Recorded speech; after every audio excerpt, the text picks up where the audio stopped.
When you break it down, the internet is primarily about communication. We share ideas, hopes, jokes, and even personal details through social media and other sites. But in the wrong hands, the same messages can take on a dark and foreboding nature.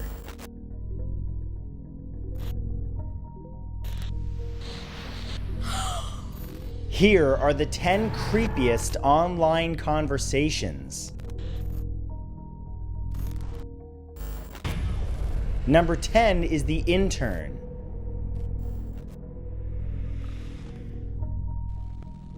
During an intern for a large US college, Leigh was participating in a Facebook group with hundreds of students getting ready to move to campus. The group allowed students who were joining the college to ask each other questions, as they were all spread out across the US at that time. One day, not long before she was due to move into her new college, Leigh started receiving abusive messages from someone in that group. That continued for a few days until it was clear that it was a fake account. Finally, the insults stopped and the person left a message saying, "I'm not mad, see you at college. Also, enjoy the pizza. If we ever do become friends at the internship, you'll never know it was me." Then a pizza was delivered to her front door. Whoever was behind the messages, they knew where she lived. Number 9 is IRC Chat. Back in 2001, a Reddit user named Rec3030 often used IRC channels to chat with people. Eventually, he got to know some of the people in the chat server, and his friends would join him too. After a while, he befriended another user who would chat with him about writing computer code. Things took a dark turn when that same user directed Rec and his friends to other websites and IRC channels. Each time they visited a site, it would instantly go down with no one able to access it. It turned out that the IRC user had control of a massive network of computers, which they could use to overload websites back then in a DDoS attack. What was most scary about the experience was just how much damage one single anonymous person could do to other people's sites, businesses, and personal information whenever they felt like it. Number 8 is Penpal.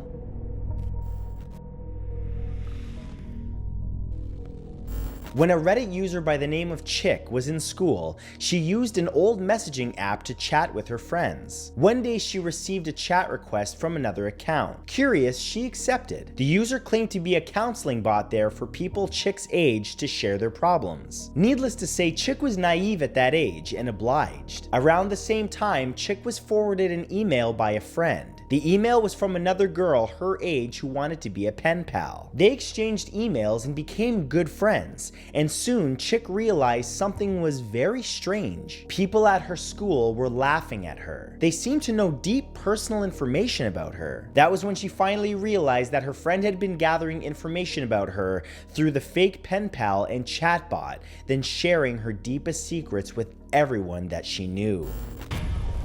Number 7 is strange places.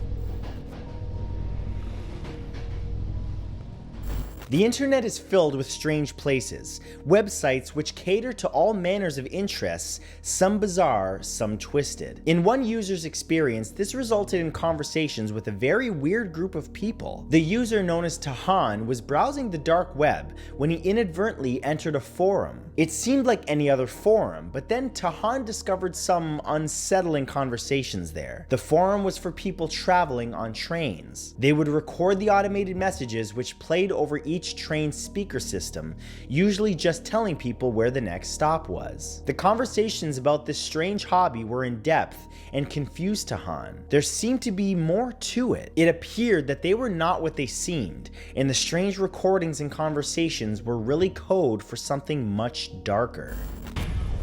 Number 6 is Tutor of War.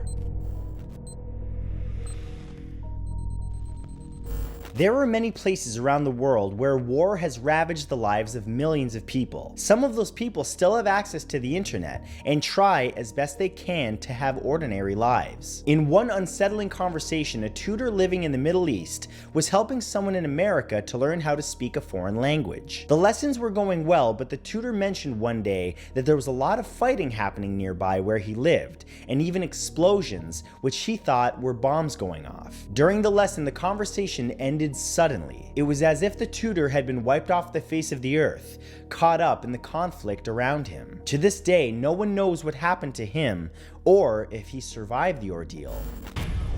Number 5 is what's in a name.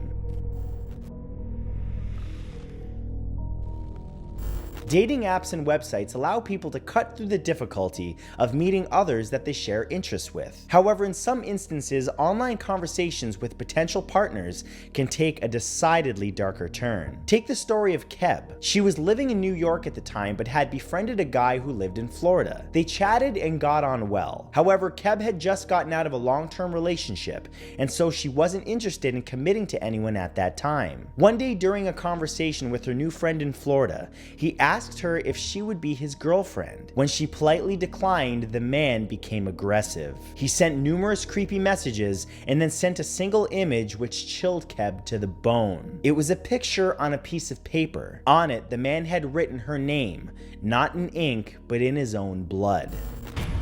Number 4 is a scary turn.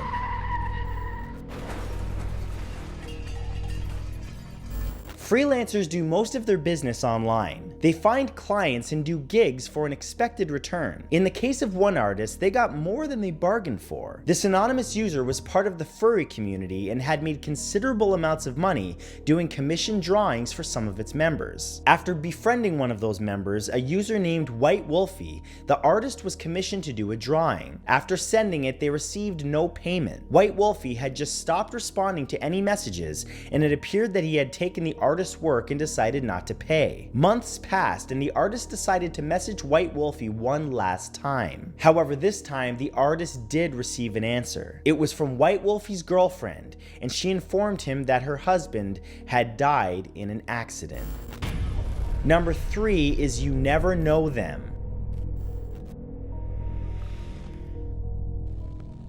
One thing to remind yourself whenever you're exchanging messages with people online is that you never actually really know them. It's far easier to portray yourself in a specific way and let people see what you want them to see online than it is to fool people in real life. Take, for example, a number of conversations between two users on an old CompuServe page back in the mid-90s. They began chatting and soon hit it off. The conversations grew over time, and eventually they had shared all of their personal information with each other, including phone numbers, full names, and their addresses. What's so horrifying is that one of them turned out to be the killer, Sam Manzi. His crimes were horrendous, and the other person in those conversations often now wonders if they would have lived to tell the tale had they ever met in real life.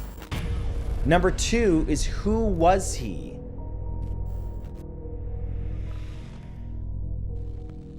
The idea of chatting with people online is usually to get to know them. However, what if they already know far too much about you? That's what happened to one Redditor who shared the details of one unnerving conversation he had online. It began with some private messages from a user called Sam the Cook. The Redditor had a few text chats with Sam until Sam began to show some unsettling traits. He seemed to be fixated, even obsessed. Eventually, it became clear that Sam knew things about this person. Personal details. Those details were so specific that they revealed details about the Redditor which even his closest friends did not know. Eventually, Sam the Cook stopped messaging for a while. He never revealed his identity, but every now and then, he still contacts him, randomly just typing, "Hi." And number 1 is Mother's Forum. In perhaps the most frightening online conversation of all time, one internet user going by the name of Iris shared her experience on a forum. The forum was for mothers who were either pregnant or had recently had babies. Iris made a lot of friends there. However, one of those people was a user by the name of Carla. Carla had also given birth, but after numerous conversations, it turned out that Carla was being harassed by someone on the forum. All Carla would say is that the person doing the harassing was using a dead person's name and pretending to haunt Carla. This seemed bizarre in itself, but things soon took on a more malevolent thread. Carla was arrested, and it turned out that she was the murderer known as Carla Homolka. The forum account which had been taunting her had claimed to be the ghost of one of her victims. But as always, thank you for watching, for liking this video, and for subscribing to my channel. And a very special thank you to all of my channel members, especially the names you see on your screen right now. All of you help keep my channel going. Thanks again, and I'll see you in the next video.